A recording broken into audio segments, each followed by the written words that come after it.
Hi, I'm Shanika Center. I'm the Virtual Content Specialist for Middle School Science for multilingual learners and English language learners. Today's video is going to be a student-facing video on asexual reproduction, and this is specifically for the lesson on May 3rd.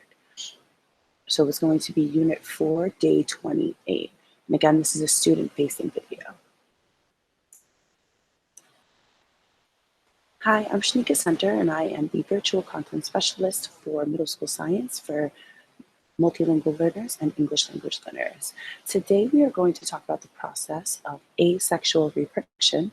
This lesson is going to build on the content that we covered last week when we talked about sexual reproduction.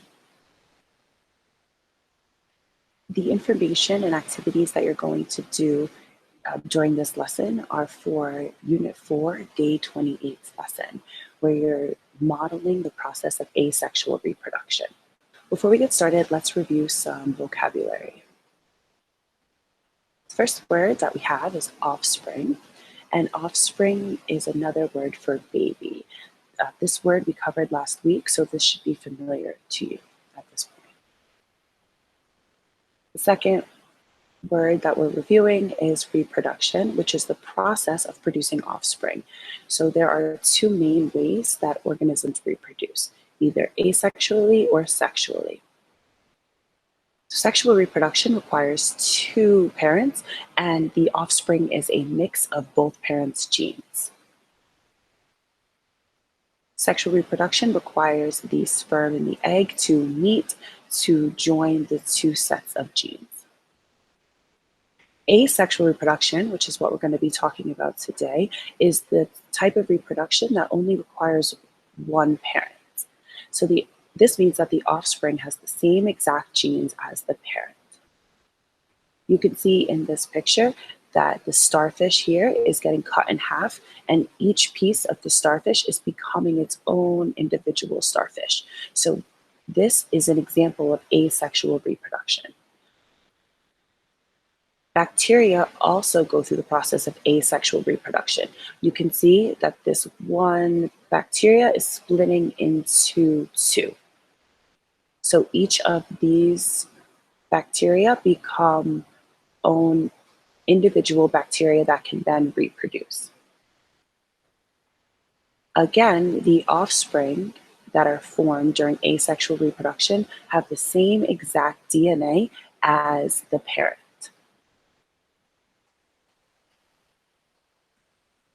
Another reminder, genotype is the alleles that an organism has. This word is going to be helpful when you're creating your model of the offspring. So genotype is the alleles, the AA, the big A, the big A, the little A, the little A, the big A, and the little A. Your phenotype is your physical trait. So whereas your genotype is the alleles or the genetic information that determines what traits you have, the phenotype is the actual trait. So this could be your height, your skin color, your hair texture, your personality, any diseases you may have. All of those are physical traits or phenotypes. We're going to quickly watch a video on asexual reproduction to help us understand this process a little bit better and to help us model the process of reproduction with our bacteria.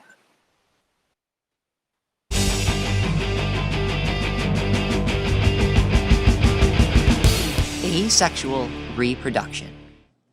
When an organism reproduces, it makes another of the same species. Some organisms reproduce sexually.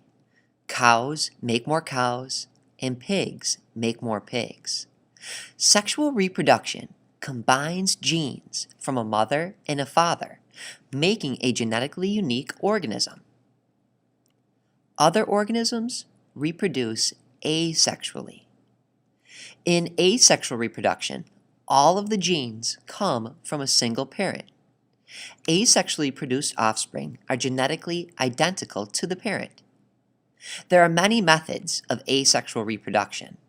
In some one-celled organisms, cell division is a method of asexual reproduction. Bacteria cells reproduce through cell division. The cell makes a copy of its DNA, then sends it to the new bacteria cell. Some bacteria can reproduce as fast as every 20 minutes. Another method of asexual reproduction is budding. Unicellular yeast cells grow new cells off the side of another. When the cell is developed, it falls off and a new yeast cell is produced. Some organisms produce offspring by splitting into pieces.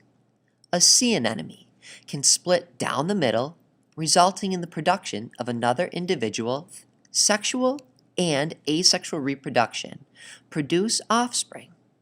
However, asexual reproduction makes genetically identical offspring. Sexual reproduction makes genetically unique offspring. So try taking a cutting of a plant.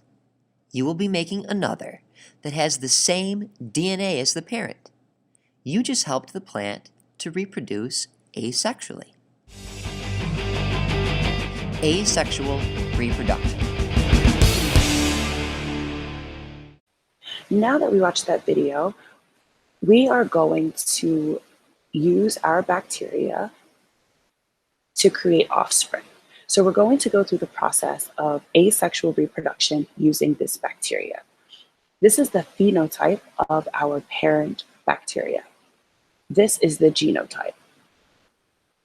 What you're going to do with a partner is create the potential offspring of your bacteria. We did this last week, so you should be familiar with this template.